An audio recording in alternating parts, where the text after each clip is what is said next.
കർണാടകയിൽ നമ്മുടെ കുട്ടികൾ പോയി പഠിക്കുകയാണ്. കുട്ടികൾക്ക് ഇവിടെ ഒരു നേഴ്സ് ആവാൻ പറ്റുമോ? കേരളത്തിൽ ഇവിടെ പഠിക്കാൻ ഇൻസ്റ്റിറ്റ്യൂട്ട് ഉണ്ടോ? 25 ബെഡുള്ള ആശുപത്രികൾക്ക് ഞങ്ങൾ ഇവിടെ നേഴ്സിംഗ് ഇൻസ്റ്റിറ്റ്യൂട്ടുകൾ തരാമെന്ന് പറഞ്ഞിട്ടാണ് നമ്മുടെ കുട്ടികൾ ഇങ്ങനെ സൗകര്യങ്ങൾ ഇല്ലാത്ത കേരളത്തിൽ നിന്ന് കർണാടകയിൽ പോയി തലവരിയായി പണം എണ്ണി കൊടുത്തുകൊണ്ട് നമ്മുടെ മക്കൾ പഠിക്കുന്നത്. അങ്ങനെ പഠിക്കുമ്പോൾ കർണാടകയിലേക്ക് പോകാൻ, കർണാടകയിലെ മംഗലാപുരം വരെ എവിടെ നിന്ന്, തിരുവനന്തപുരത്ത് നിന്ന് പോകാൻ 634 കിലോമീറ്റർ ദൈർഘ്യം പൂർണ്ണമായി ഇരട്ടിയാക്കാൻ സാധിക്കുന്ന ഈ റെയിൽവേ വകുപ്പിനെയും അതുപോലെ തന്നെ റോഡിന്റെയും വികസന പ്രവർത്തനങ്ങൾ ഒന്നാക്കി തീർക്കുന്ന പദ്ധതി കൊണ്ടുവന്നു. എന്തുകൊണ്ടാണ് കേരളത്തിന്റെ ഗവൺമെന്റ് ഇഴഞ്ഞു നീങ്ങിയത്? അവർക്ക് താല്പര്യമില്ല. കാരണം എന്താണെന്നറിയുമോ? ഹൈവേ പൂർത്തിയായാൽ കാസർഗോഡ് മുതൽ തിരുവനന്തപുരം വരെ എന്റെ ഭാരതീയ ജനതാ പാർട്ടിയുടെ BDJS-ന്റെ അതായത് NDAയുടെ നമ്മുടെ പ്രവർത്തകന്മാര് നിങ്ങൾ എന്തായാലും ഈ പാർട്ടിയെ വളർത്താൻ വേണ്ടി മുണ്ട് മുറുക്കി കൊടുത്തുകൊണ്ട് നിങ്ങളുടെ മക്കൾക്ക് കൊടുക്കുന്ന കഞ്ഞിക്ക് വേണ്ടി വെച്ചിട്ടുള്ള പൈസ മാറ്റി വെച്ചുകൊണ്ടാണ് ഈ പ്രസ്ഥാനത്തെ വളർത്തിയെടുത്തത്. MLA ഉണ്ടായിട്ടല്ല, MP ഉണ്ടായിട്ടല്ല, മന്ത്രി ഉണ്ടായിട്ടല്ല. നിങ്ങളുടെ കരുത്താണ് ഈ പാർട്ടിയുടെ മുന്നോട്ടുള്ള പ്രയാണമെങ്കിൽ നമ്മൾ ഫ്ലക്സ് ബോർഡുകൾ വെക്കും. കാസർഗോഡ് മുതൽ തിരുവനന്തപുരം വരെ ഞങ്ങൾ അതിന് നേതൃത്വം കൊടുക്കും. ഞങ്ങളുടെ പ്രധാനമന്ത്രി കൊടുത്ത പണത്തിന്റെ കണക്ക് ഞങ്ങൾ ഈ കേരളത്തിലെ ജനങ്ങളുടെ മുന്നിൽ വെക്കുമെന്ന് പ്രഖ്യാപിച്ചുകൊണ്ട് തന്നെയാണ് നമ്മൾ ഇവിടുത്തെ ജനങ്ങളുടെ മുന്നിൽ നിൽക്കുന്നത്. കാസർഗോഡ് മുതൽ തിരുവനന്തപുരം വരെ കുറെ ക്യാമറ വയ്ക്കും. കാരണം എന്താണ്? പിണറായി വിജയന്റെ മകന്റെ അമ്മായി അച്ഛനാണ് പ്രകാശ് ബാബു. പ്രകാശ് ബാബുവാണ് ക്യാമറ മുഴുവൻ ടെൻഡർ എടുത്തിട്ടുള്ളത്. ഇപ്പൊ തന്നെ പല ക്യാമറയും പ്രവർത്തിക്കുന്നില്ല കേരളത്തിൽ. ഞാൻ അതിലേക്കൊന്നും ദീർഘമായി കിടക്കുന്നില്ല. ഞാൻ പറയാൻ നിങ്ങളോട് ആഗ്രഹിക്കുന്നത് കണക്ടിവിറ്റിയുടെ വർധനവുണ്ടാകണം. കണക്ടിവിറ്റിയുടെ വർധനവുണ്ടായാൽ എന്ത് സംഭവിക്കും? നമസ്കാരം. പിണറായി വിജയനെതിരെ അരൂരിൽ ആഞ്ഞടിച്ച് ശോഭാ സുരേന്ദ്രൻ. കേന്ദ്രത്തിന്റെ നേട്ടങ്ങളെ സ്വന്തം പേരിലാക്കി ക്രെഡിറ്റ് തട്ടിയെടുക്കുന്ന പിണറായി വിജയൻ ജനങ്ങളെ വഞ്ചിക്കുകയാണ് എന്ന് ശോഭാ സുരേന്ദ്രൻ ആഞ്ഞടിച്ചു. മോദിയെ കാണാൻ ചെല്ലുന്ന പിണറായി വിജയൻ അകത്ത് കയറി വാതിലടച്ചു മാത്രമേ മോദിയോട് സംസാരിക്കാറുള്ളൂ എന്ന് ശോഭാ സുരേന്ദ്രൻ പറഞ്ഞു. പിണറായി വിജയൻ മോദിയോട് സംസാരിക്കുമ്പോൾ മറ്റാരും ഉണ്ടാകാറില്ല എന്നും അതിനകത്ത് നടക്കുന്നത് എന്താണെന്ന് ആർക്കും അറിയില്ല എന്നും ശോഭാ സുരേന്ദ്രൻ പറഞ്ഞു. കേരളത്തിൽ ഇതിനു മുൻപും മുഖ്യമന്ത്രിമാർ ഉണ്ടായിട്ടുണ്ട്. അവരാരും ബ്രണ്ണൻ കോളേജിലൊന്നും പഠിച്ചിട്ടില്ല. പക്ഷേ നാട്ടുകാരുടെ വികാരങ്ങളും വിചാരങ്ങളും അറിയാൻ സാധിക്കുമായിരുന്നു കുറച്ചെങ്കിലും.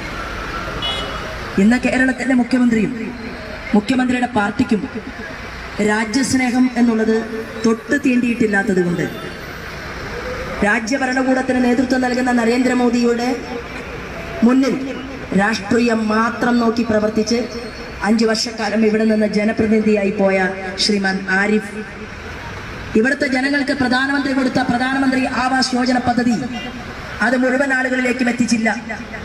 പ്രധാനമന്ത്രി ആവാസ് യോജന പദ്ധതിയുടെ പേര് മാറ്റാൻ കേരളത്തിന്റെ മുഖ്യമന്ത്രി പിണറായി വിജയൻ തീരുമാനിച്ചപ്പോ ആ വീടിന്റെ പേര് ലൈഫ് മിഷൻ എന്നാക്കി മാറ്റി.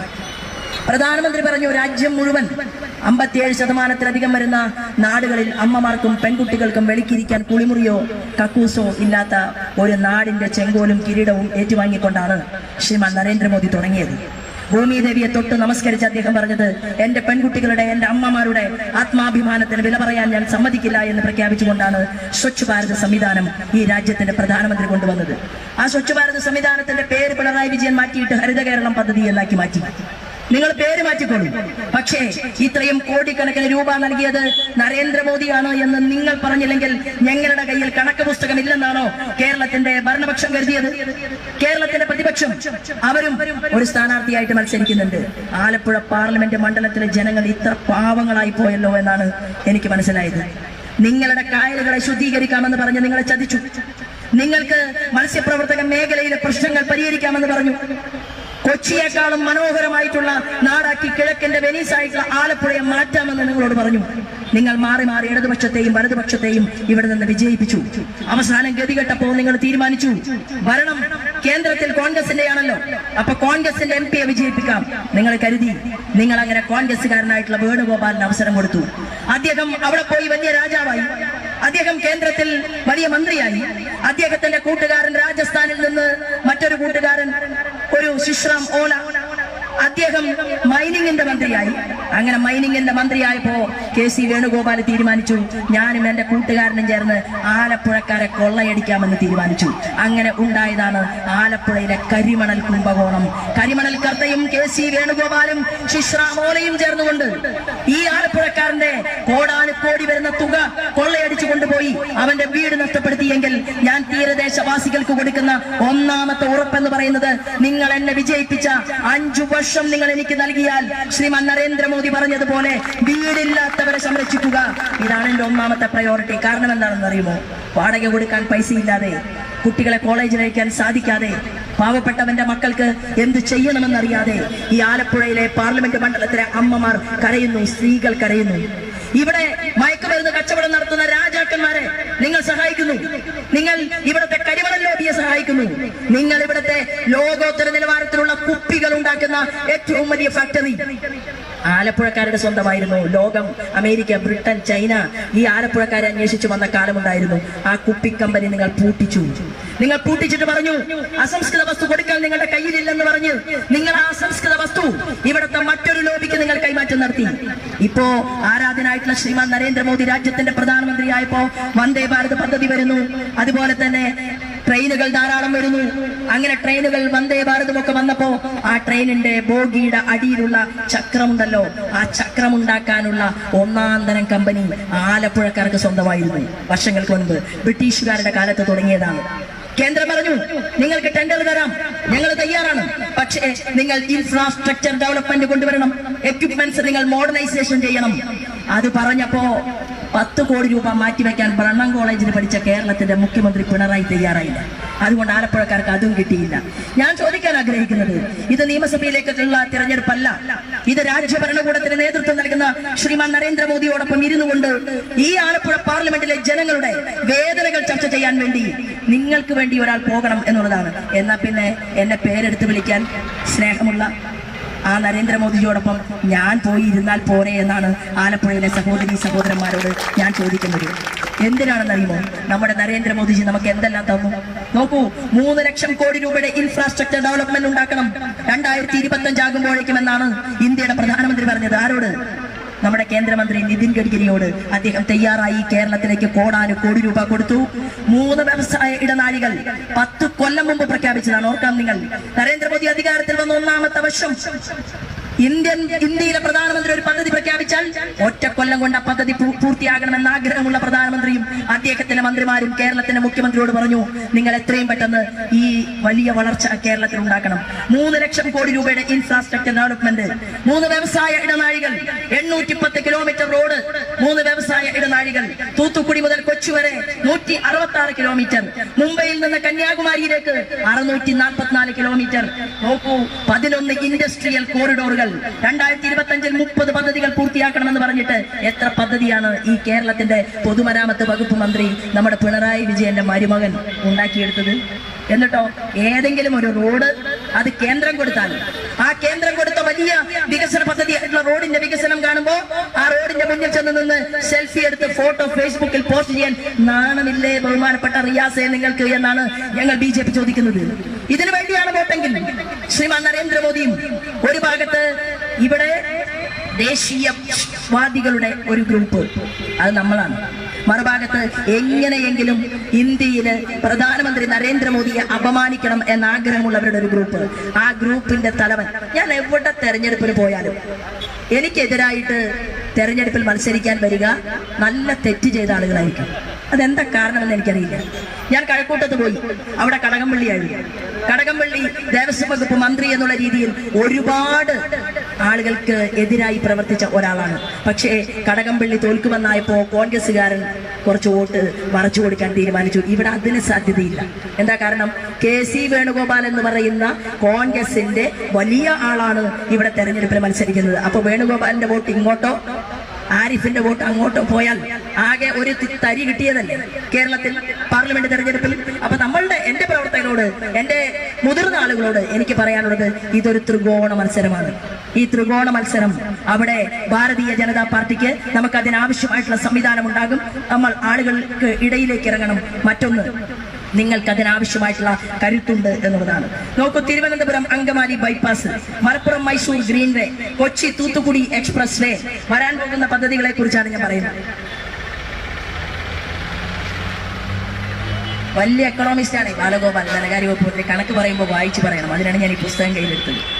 അപ്പോ MC റോഡിന് പാരലലായിട്ട് ഒരു 6 വരി പാത അമ്പലപ്പുഴ ജില്ലയിലെ തുറവൂർ മുതൽ അരൂർ വരെ, elevated highway 12.34 kilometre, 2021 Kuruppanthara Kottayam Chingavanam സെക്ഷനിലെ ദേശീയപാത 66 വീതി കൂട്ടുന്നതിനും റെയിൽവേ ട്രാക്കുകളുടെ ഇരട്ടിപ്പിക്കലിനും 55,000 കോടി രൂപ അനുവദിച്ച സമയത്ത് റെയിൽവേ വകുപ്പ് മന്ത്രിയും അതുപോലെ തന്നെ നിതിൻ ഗഡ്കരിയും രണ്ടുപേരും ചേർന്നുകൊണ്ട് കേരളത്തിലെ നേതാക്കന്മാരെ വിളിച്ചു വരുത്തി. ആരെ?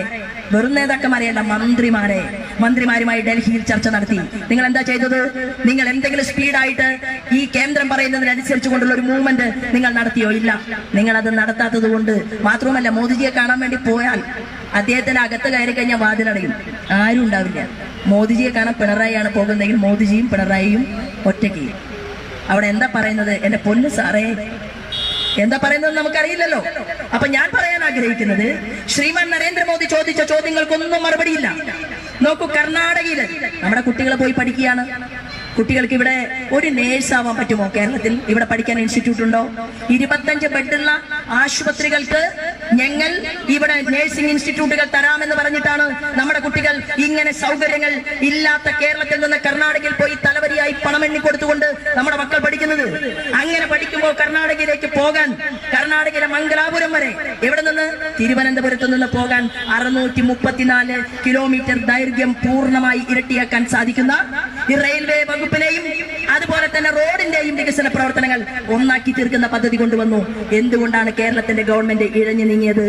അവർക്ക് താല്പര്യമില്ല. കാരണം എന്താണെന്നറിയുമോ?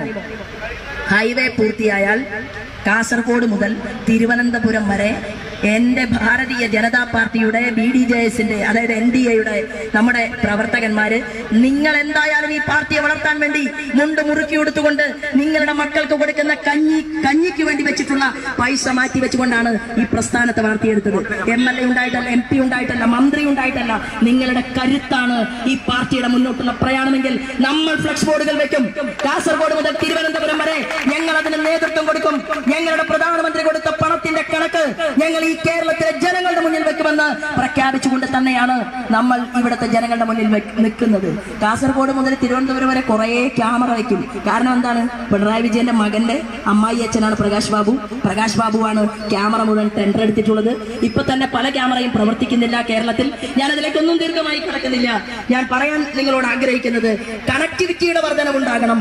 കണക്ടിവിറ്റിയുടെ വർധനവുണ്ടായാൽ എന്ത് സംഭവിക്കും? നമ്മുടെ നാടിനെ തേടി വിദേശികൾ വരും. നമ്മുടെ കേരളം ടൂറിസത്തിന്റെ പരമോന്നതമായിട്ടുള്ള അവസ്ഥയിലെത്തും. ആ ടൂറിസത്തിന്റെ പരമോന്നതമായ അവസ്ഥയിലേക്ക് നമ്മുടെ കേരളത്തെ മാറ്റിമറിക്കാൻ വേണ്ടി ടൂറിസം വകുപ്പ് കൈകാര്യം ചെയ്തിട്ട് പോലും നിങ്ങളെ പ്രതിനിധീകരിച്ച് പോയാൽ അദ്ദേഹത്തിന് സമയമില്ല. ഇപ്പൊ ഇവിടെ വന്നിറങ്ങി പുറത്തു പോയിരിക്കുകയാണ്. മേക്കപ്പ് ചെയ്യാതെ, അഭിനയിക്കാതെ, സത്യസന്ധമായി നിങ്ങളുടെ മുന്നിൽ നിൽക്കാൻ തന്റെ ഇടമോ കഴിവോ ഇല്ല. എന്ത് പറഞ്ഞിട്ടാണ് വോട്ട് ചോദിക്കുന്നത്?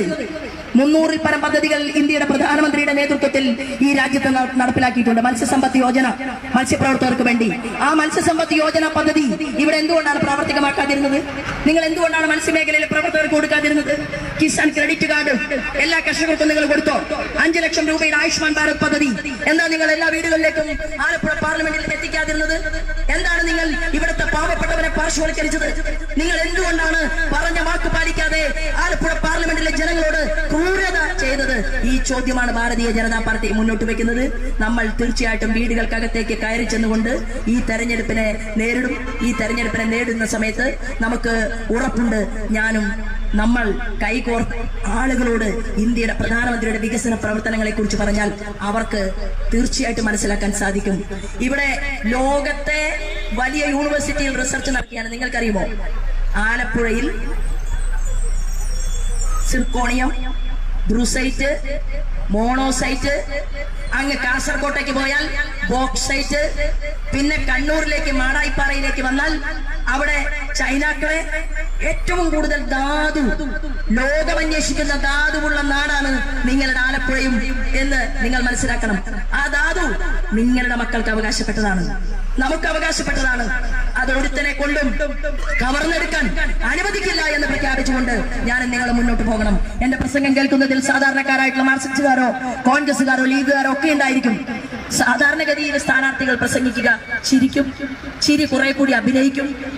പിന്നെ ഫ്ലക്സ് ബോർഡ് വെക്കുമ്പോൾ ഞാൻ എന്റെ സഹപ്രവർത്തകരോട് പറയാറുണ്ട്, നമ്മൾ എന്തിനാണ് പൗഡർ ഇട്ടിട്ട് ഫ്ലക്സ് ബോർഡ് വെക്കുന്നത്? ഉള്ളത് കാണിച്ചാൽ പോരെ.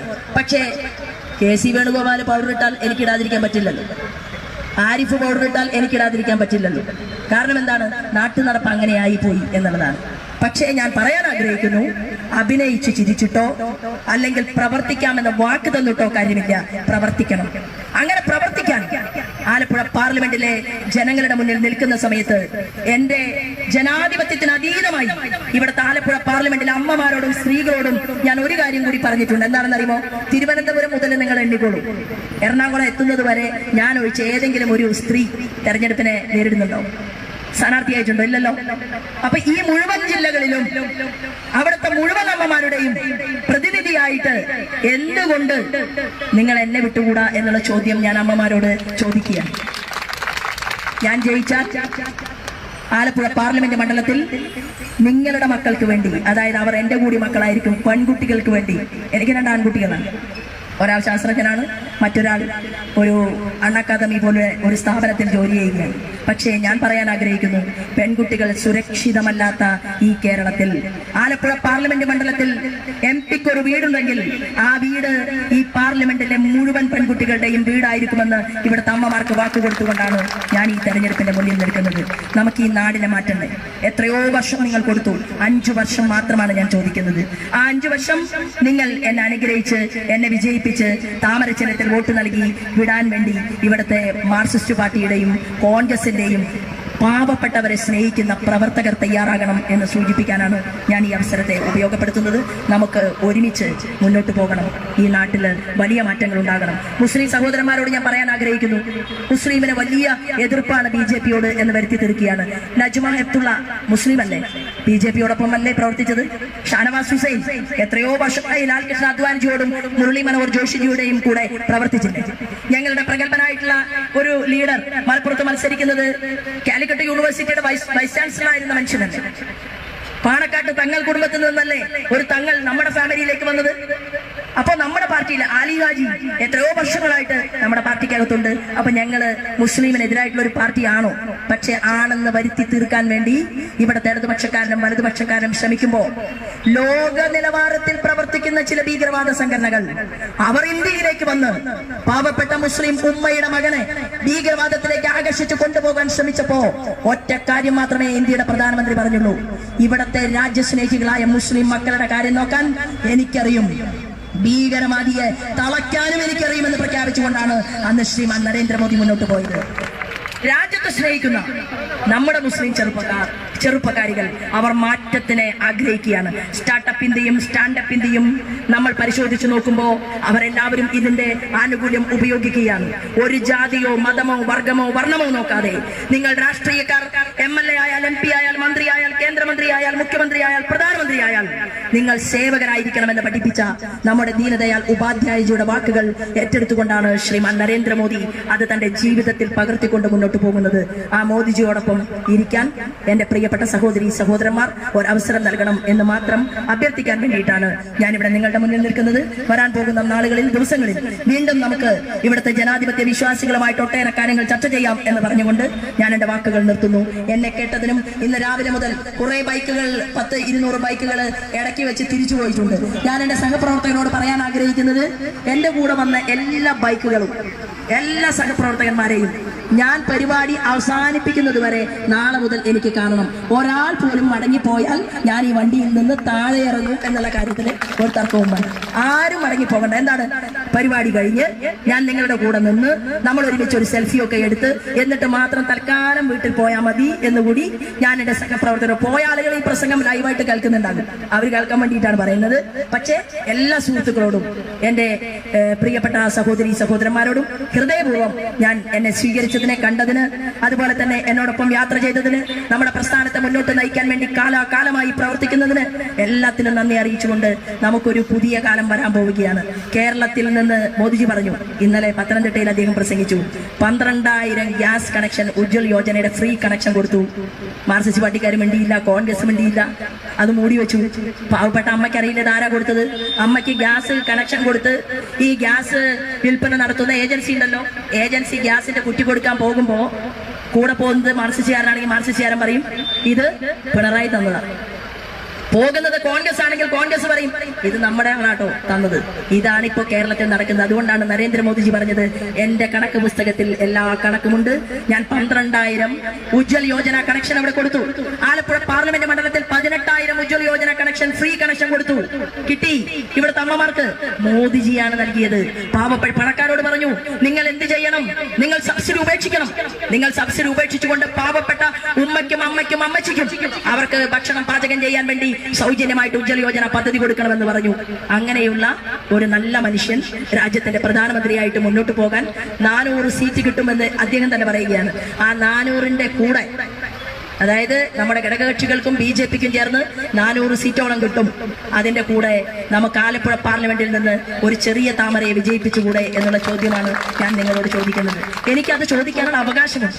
ഞാൻ ആലപ്പുഴയിലെ സഖാക്കളോട് പറയാൻ ആഗ്രഹിക്കുന്നു, ആലപ്പുഴയിൽ മാത്രമല്ല കേരളത്തിൽ പെൺകുട്ടികളുടെ മാനം നഷ്ടപ്പെട്ടപ്പോ ഈ കേരളത്തിന്റെ തെരുവീതികളിൽ 20 വർഷത്തെ നീണ്ട പോരാട്ടം നടത്താൻ, അത് നിങ്ങളുടെ കുടുംബത്തിലാണെങ്കിലും ഏതൊരു കുടുംബത്തിലാണെങ്കിലും അത്തരം സംഭവം ഉണ്ടായിട്ടുണ്ടെങ്കിൽ കക്ഷിക്കും രാഷ്ട്രീയത്തിനും മതത്തിനും അതീതമായിക്കൊണ്ട് ആ പെൺകുട്ടിക്ക് വേണ്ടിയിട്ട് ധീരമായ പ്രവർത്തനം നടത്താൻ, പോരാട്ടം നടത്താൻ ഞാൻ ഈ പൊതുമണ്ഡലത്തിൽ നിന്നിട്ടുണ്ട്.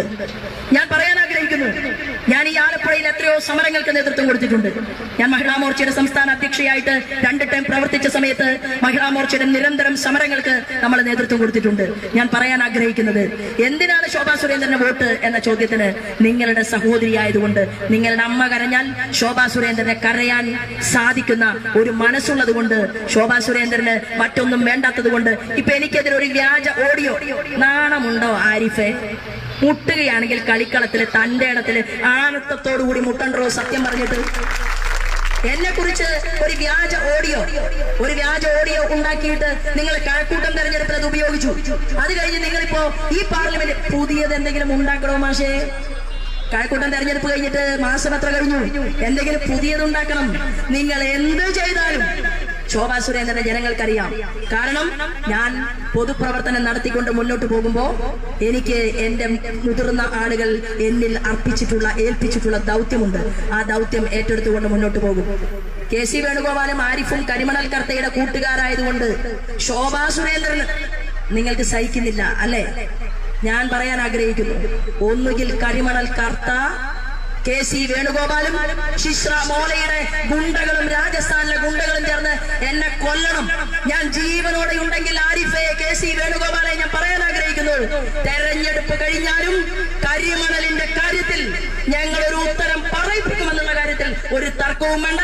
അത് തെരഞ്ഞെടുപ്പ് വിഷയമല്ല, ഇവിടത്തെ പാവപ്പെട്ടവന്റെ പണം കവർന്നെടുക്കുന്ന വിഷയമാണ് എന്ന് മാത്രം സൂചിപ്പിച്ചുകൊണ്ട് എല്ലാവർക്കും നന്ദി, നമസ്കാരം, വന്ദേ മാതരം.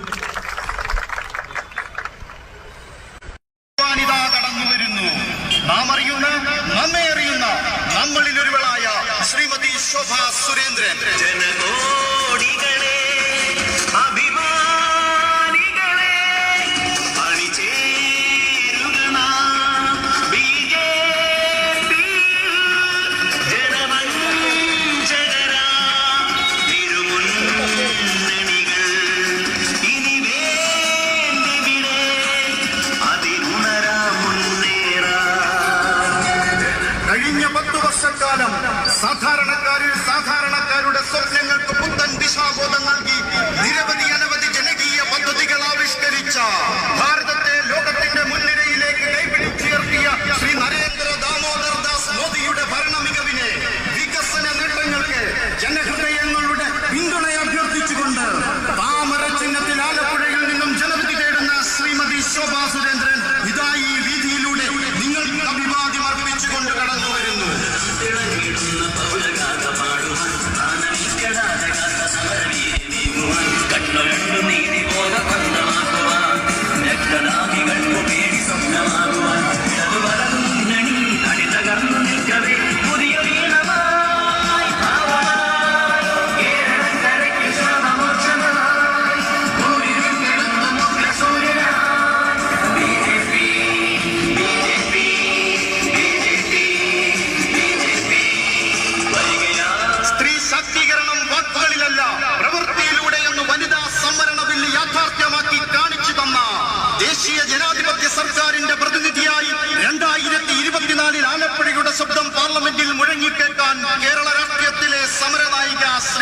ശോഭാ സുരേന്ദ്രൻ ജനമനസ്സുകളുടെ അംഗീകാരം വോട്ടായി അഭ്യർത്ഥിച്ചുകൊണ്ടിതാ കടന്നു വരുന്നു.